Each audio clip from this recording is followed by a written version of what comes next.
হবে। চাবি রইল চাবি।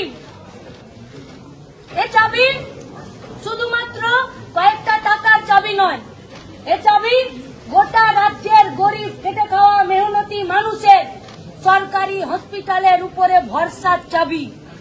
যদি এই চাবি খুলতে পারে মেদিনীপুর জেলা হসপিটাল, গোটা রাজ্যের মানুষ উপকৃত হবে।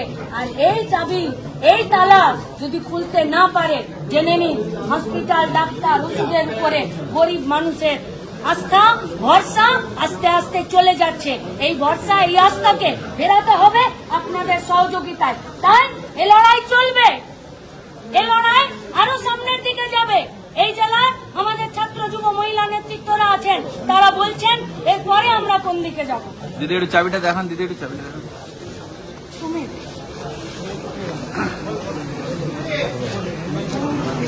দাদা একটু সরবেন, তালাটা দেখা যায়, একটু সরবেন। আমাদের এখানে বলছেন ভারতের ছাত্র ফেডারেশন সর্বভারতীয় সাধারণ সম্পাদক